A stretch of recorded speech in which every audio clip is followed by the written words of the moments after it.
5,000 hanggang 50,000 piso. Ganito kalaki ang halagang binabayaran para sumailalim sa magnetic resonance imaging o MRI sa Pilipinas. Karaniwan itong ginagamit para sa pag-diagnose sa mga sakit na may kaugnayan sa utak, spine, maging mga gulugod. Dahil binigyan tayo ng ating province, ng ating governor ng MRI dito sa province of Pangasinan. So, pwede na po kayong magpa-schedule dito sa amin. And syempre, financially, mahal ito. So, nahihirapan talaga sila. So, ngayon, dito na, mas-schedule na natin, magagawa na yung procedure nang naka-admit sila sa hospital natin. Kaya naman tila nabunutan ng tinik ang ilang mga pasyente sa Pangasinan na nangangailangang sumailalim sa MRI. Libre na kasi itong ihahatid ng pamahalaang panlalawigan. Ang serbisyo maaaring magamit kung mayroong doctor's request at na-admit sa 14 na provincial hospital. Maraming conditions ang pwedeng ma-diagnose ng MRI.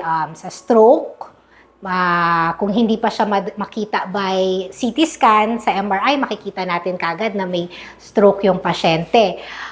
Diseases of the spine, napaka-importante din ng MRI. Pero very wide ng coverage ng MRI. Nabalitaan ko pong may MRI po tayo dito sa province po natin. Malaking tulong po ito kasi nag-inquire din po ako sa mga private hospital.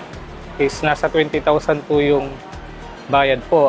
Nung nabalitaan ko pong mayroon po tayo dito sa province, under po sa pamumuno ni Governor Vico po, malaking tulong po sa aming mga karaniwang pasyente po. Pagdating sa kalusugan, pantay-pantay tayo eh. Walang sino mas maraming yaman dyan, sinong mas may kapangyarihan. No?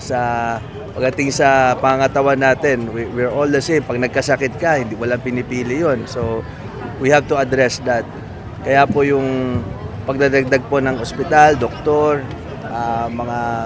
mga health workers natin, facilities and medical services so that we can bring forth yung zero balance billing, no, for the basic accommodation for our provincial hospitals ay matupad po natin.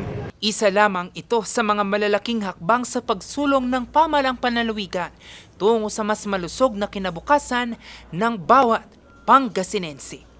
Jose Robert Inventor, RNG News.